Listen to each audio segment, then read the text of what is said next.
Hello everyone.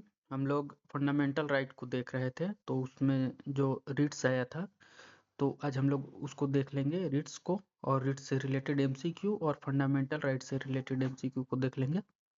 तो देखिए, जो रिट्स है ना, रिट्स आर रिटन ऑर्डर होता है issued by courts for legal enforcement of fundamental rights and legal rights. मतलब कि अगर आपका फंडामेंटल राइट का वायोलेशन होता है, तो आपके फंडामेंटल राइट को इन्फोर्स करने के लिए honourable supreme court of India और honourable high court of India writ issue करता है। तो जो सुप्रीम कोर्ट ऑफ इंडिया है, वो आर्टिकल 32 के अंडर रिट इशू करेगा और हाई कोर्ट 226 के अंदर रिट इशू करेगा। इसको याद कर लीजिए, आर्टिकल को आपके एग्जाम में सीधा पूछ सकता है। तो अब हम लोग देख लेते हैं जो रिट होता है वो कितने प्रकार का होता है इंडिया में और उसका मीनिंग क्या है। देखिए, एक होता है हैबियस कॉर्पस। जो पहला रीट है उसका नाम है हेबियस कॉर्पस। उसका मतलब होता है टू प्रोड्यूस द बॉडी। इसका जो है देखिए, protect personal liberty against illegal detention, issue against state और प्राइवेट इंडिविजुअल, की पॉइंट फर्स्ट एक्सट्रीमिटी। कहने का मतलब है कि अगर किसी को डिटेन किया जाता है ना, तो वो या उससे संबंधित व्यक्ति हाई कोर्ट में या सुप्रीम कोर्ट में याचिका दायर करके हेबियस कॉर्पस के थ्रू वहां से रिलीज हो सकता है। याद रखिएगा कि किसी भी व्यक्ति को मैक्सिमम 3 महीना तक के लिए डिटेन किया जा सकता है।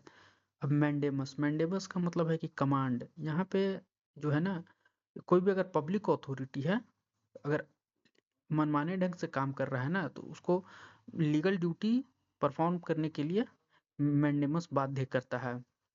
लेकिन याद रखिएगा कि पब्लिक अथॉरिटी के लिए है, ये private individual, president, honourable governor के अगेंस्ट इशू नहीं किया जा सकता। मैंडेमस मतलब कमांड पब्लिक अथॉरिटी को उसके काम को याद करवाएगा। प्रोहिबिशन, प्रोहिबिशन मतलब प्रोहिबिट कर रहा है, सीधा है। लोअर कोर्ट को या ट्राइब्यूनल को, जो अपेक्स कोर्ट होगा, वो प्रोहिबिट करेगा इस बात के लिए कि आप जो काम कर रहे हैं वो आपके दायरे से बाहर जा रहा है। तो उसको प्रोहिबिशन जो है वो जुडिशियरी का मामला है ना। फिर सर्ट्यूरेरी, सर्ट्यूरेरी का मतलब certified, to be certified. Illegal order अगर लोअर कोर्ट दिया है, इलीगल यहाँ वर्ड यूज नहीं होना चाहिए। अगर लोअर कोर्ट कोई भी ऑर्डर पास किया है ना, तो जो अपर कोर्ट होगा उसको क्वेश कर सकता है। करेक्टिव एक्शन है ना, इसको बोलते हैं। फिर है को वारंटो। को वारंटो का मतलब है बाय विच अथॉरिटी, आप किस अधिकार से ये काम को कर रहे हैं। Questioning, question legality of holding a public office. इसमें जो कंडीशन है, office must be public and statutory है। अब देखिए, इतना देख लिए। आप लोग अगर इसका स्क्रीनशॉट लेना चाहते हैं, देखिए पूरा इतना ही में है। और कॉन्स्टिट्यूशन आर्टिकल 32 टू 26, आप इसका स्क्रीनशॉट ले लीजिए और इसको अपने से भी पढ़ सकते हैं। इसके बाद हम लोग इसके एमसीक्यू को देख लेते हैं। देखिए, अब हम लोग इसके एमसीक्यू को देख लेते हैं। Which writs protects individual liberty against illegal detention. तो अभी हम लोग देखे हेबियस कॉर्पस होगा। मैंडेमस, मैंडेमस का मतलब क्या होता है, कमांड करना ना। अभी देखे थे command public authority to perform duty. Mandamus command public authority to perform duty. Which writ can be issued against a private individual, private individual के अगेंस्ट वही हेबियस कॉर्पस ही हो सकता है। प्रोहिबिशन और सर्ट्यूरेरी डिफर बिकॉज प्रोहिबिशन जो है ना, वो बिफोर जजमेंट आएगा और सर्ट्यूरेरी आफ्टर जजमेंट आएगा। हम लोग देखे तो प्रोहिबिशन मतलब कि लोअर कोर्ट को प्रोहिबिट करेगा जो उससे ऊपर का कोर्ट है, और सर्ट्यूरेरी में अगर ऑर्डर पास हो गया उसके बाद उसको क्वेश करने का प्रोविजन है। Lower court from exceeding jurisdiction, तो वही है, प्रोहिबिशन है। और quo warranto is issued to authority to hold office, public authority के लिए को वारंट इशू होता है। Which writ is corrective in nature, corrective in nature वही सर्ट्यूरेरी है। अगर लोअर कोर्ट कुछ पास किया तो हाई कोर्ट उसको करेक्ट करेगा, सर्ट्यूरेरी है। Mandamus can not be issued against public authority. President of India देखे थे अभी हम लोग। Supreme court issued writs article 32 में है। Which pair is correctly matched, तो इसका जो करेक्टली मैच्ड है, प्रोहिबिशन प्रिवेंटिव, सर्ट्यूरेरी करेक्टिव। तो प्रोहिबिशन जो है ना प्रिवेंटिव है। अब देखिए, देखिए ये तो रीट्स से हो गया ना, कि रीट्स का हम लोग एमसीक्यू को देख लिया। अब हम लोग पूरा का पूरा जो फंडामेंटल राइट है उसको देख लेंगे। याद रखिए कि ये पीवाईक्यू है और यूपीएससी में पूछे हुए पीवाईक्यू है। तो जो फंडामेंटल राइट पढ़े, फंडामेंटल राइट का क्वेश्चन है, which of the following entities comes under the definition of state as per article 12। इसमें हमको लगता है कि इसका ऑप्शन ही नहीं दिया है।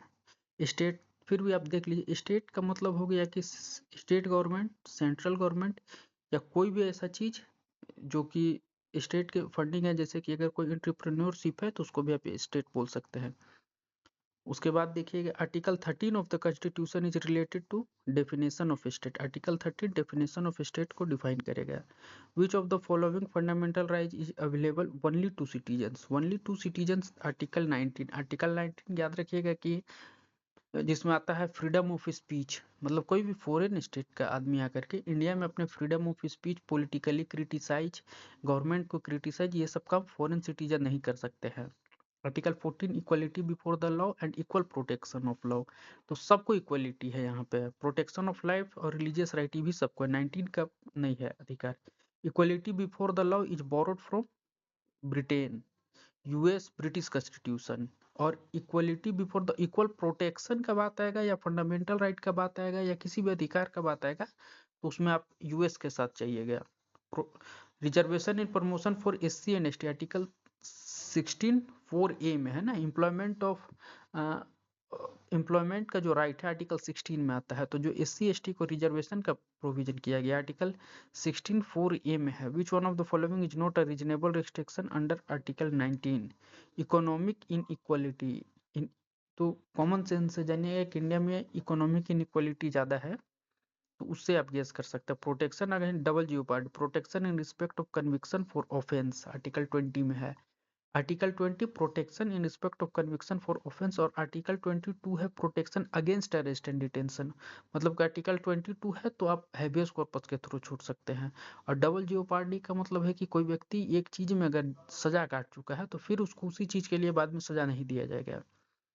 मेनका गांधी केस में आप जान रहे हैं कि आर्टिकल 21 को एक्सप्लेन किया गया था। फिर राइट टू एजुकेशन 86 से जुड़ा है ना। Preventive detention is an exception of article 22। Article 22 का एक एक्सेप्शन है प्रिवेंटिव डिटेंशन। प्रिवेंटिव डिटेंशन से रिलीज होने के लिए आपको हेबियस कॉर्पस का सहारा लेना पड़ेगा। अब देखिए हम लोग 11 नंबर वाला देख रहे हैं ना। The doctrine of eclipse applies to which of the following. Eclipse pre constitutional laws और laws inconsistent with fundamental right. Pre eclipse, doctrine of eclipse fundamental right से रिलेटेड है। क्वेश्चन यूपीएससी का प्रीवियस ईयर क्वेश्चन है। Who described article 32 B R Ambedkar preventive detention with reference to preventive detention which of the following statement is correct। preventive detention article 30 it is provided under article 22। हाँ preventive detention अभी explain किए हैं कि protection against arrest and detention है और उसके लिए आपको प्रिवेंटिव डिटेंशन में हैबियस कॉर्पस रिलीज करेगी। It can be apply to both citizen and foreigner, दोनों है। Only during emergency correct, only आया एक्सट्रीम स्टेटमेंट, इसको आप हटा दीजिए, उसको हटाइएगा, क्वेश्चन बन जाएगा। एवोल्यूशन ऑफ अनटचेबिलिटी आर्टिकल 17 में है। Forced labour beggar article 23। Freedom of association article 19। Tax and promotion of religion article 26।